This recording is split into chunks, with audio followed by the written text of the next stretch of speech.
तू व्यवस्थित कर बेटा गड्या. आणि सकाळी एकदम उठल्यावर हसरा चेहरा पाहिजे. स्माइली.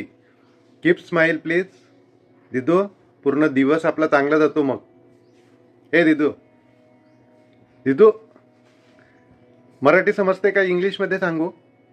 हे कीप स्माइलिंग. मॉर्निंग दिवस चांगला घालवायचा असेल तुला तर मॉर्निंग मध्ये स्माइल ठेवायची.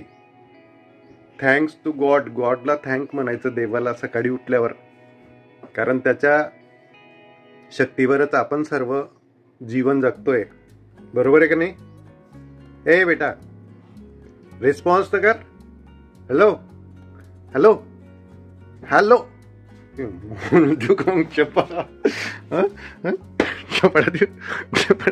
रिस्पॉन्स करत नाही, बापाला काहीच रिप्लाय करत नाही अजून तशी ती. हो काबर घुसळ आला तुला? काबर घुसळ आला सकाळी सकाळी? मार का आले म्हणजे दिदी तू साईबाबांची. तुला तू साईबाबांची एवढी लाडकी राहून तुला अशी काबर करते तू? सांग तू मला. हो दिदी सांग सांग सांग सांग ना. ब्लॉग चालू आहे बेटा, सांग ना. घ्यायचं नाही का तू ब्लॉग मध्ये? बंद करू काय ब्लॉगिंग? काय गुस्सा करते इतका? असं नाही चांगला राहत. इतका रागीट स्वभाव चांगला नाही राहत. कोणीच रागीट माणसं जवळ येत नाही जवळ.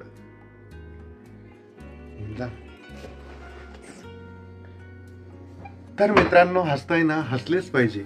आजचा ब्लॉग जबरदस्त होणार आहे. आज काय होईल काम, काय काय काम होईल ते सांगता येत नाही. आता मी ब्लॉग टाकतोय आजचा 8 वाजेचा ब्लॉग, ज्याचं नाव आहे म्हशीचं दूध पिऊन जड भेजा झालो. म्हशीचं दूध जड भेजा झालो. हे बघा, वा वा वा, काय टायटल दिलंय, जबरदस्त, व्हेरी गुड. तर बघा आमचे मराठी ब्लॉग, जे खेडूत ब्लॉग असतात, आणि ओळख होईल धीरे धीरे.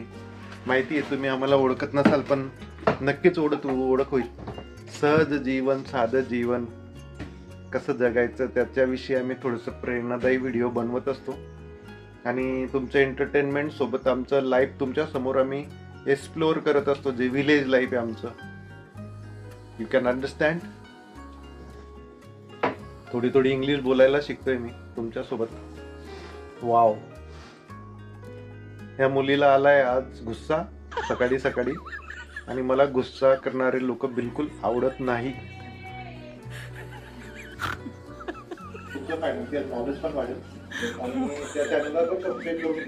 काबरा आली माझ्या एवढा गुस्सा आलेला होता तुला? कशाला आले का? तुला बापाची किंमतच नाही डायरेक्ट.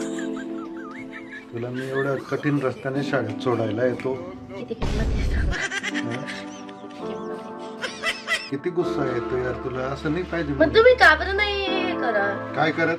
काल पण तुम्ही तसंच केलं. काय केलं? काय मी सांग तू. नुसतं चॉकलेट आणल्या. मग काय आणायला पाहिजे तू? तुम्ही काय आणणार होते? दिदू, आपण ब्लॉग मधून लोकांना शिकवतोय की अनहेल्थी भोजन खाऊ नका. कधी कधी खावं लागतं. कधी कधी मागच्या वेळेस 8 दिवस बी झाले वडापाव आणले. मम्मी मम्मी वडापावला किती दिवस झाले ग? आपले सेल्स जे असतात बॉडीचे, तुला माहिती आहे का? सायन्स शिकवतं का तुम्हाला शाळेत? नाही. बॉडीचे सेल्स कमजोर होतात फास्ट फूड खाल्ल्याने. रोज रोज खाल्ल्याने, अति प्रमाणात खाल्ल्याने. मग स्किन खराब होते आणि हेल्थी होतं माणूस. माझा चांगला सल्ला पटणारच नाही तुम्हाला. हा, चुकीचे सल्ले असतात माझे. कधी कधी खाल्ल्याने काहीच होत नाही. अरे कधी कधी म्हणजे तू, वा रे वा, वा रे वा, वा रे वा.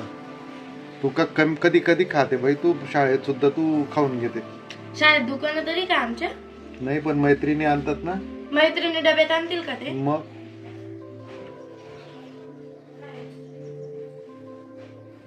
अरे किती गंभीर गंभीर आजार होत आहेत.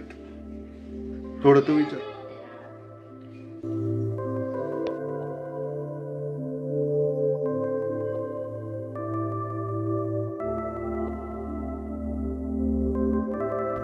मुलांना फास्ट फूड खाणं हे चांगलं नसतं हे तुम्हाला सुद्धा माहिती आहे, तरी पण तुम्ही खातात. याला अर्थ काय? मला मी लोकांना समजवायला जातो तर लोक मला वेड्यात काढतात. खरं आहे, काढू द्या. गांधीजींना पण वेड्यात काढलं होतं. जे महापुरुष होऊन गेले जगात त्यांना लोकांनी वेड्यातच काढलंय. तर असे हे आमची द्रोणाली सुद्धा मला वेड्यातच काढते. चांगली गोष्ट मनाला पटत नाही, पण वाईट गोष्ट लगेच मनाला आकर्षित करते. हा निसर्गाचा कुदरतचा नियम आहे. आणि शूज घालून तुम्हाला मिळेल जय सद्गुरू जय साईराम. हा पण मग बोलवायला पाहिजे ना, जेवण वेळेवर करून घ्या. जेवण वेळेवर स्वतः पण करायचं आणि आपल्या मिस्टरांना पण वेळेवर सांगायचं जेवण करा. नवीन वर्षाचे नवीन नियम.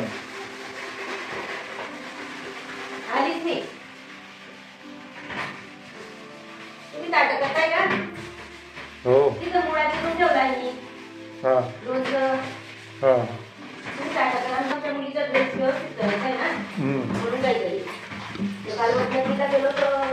घाई तर कायम राहते यार आपल्या जीवनात, की आपण जेवढं रिलॅक्स लाईफ करायला जातोय तेवढंच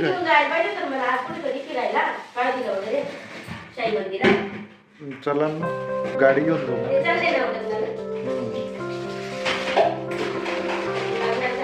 तर मी जातो गाडीला साफसफाई करतो, मोठी गाडी घेऊन येतो. हो जेवण करून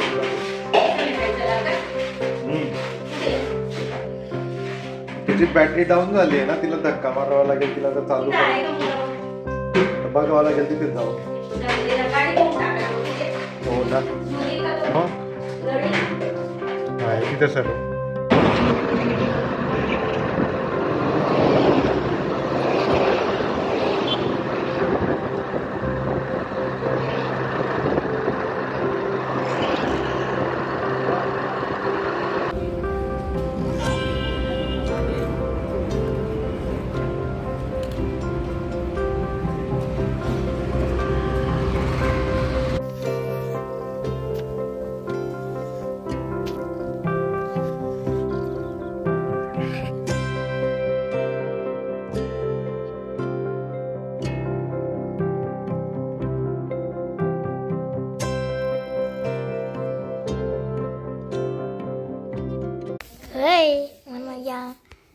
मॅगी तिकडे पुढे पाहणार जिपरी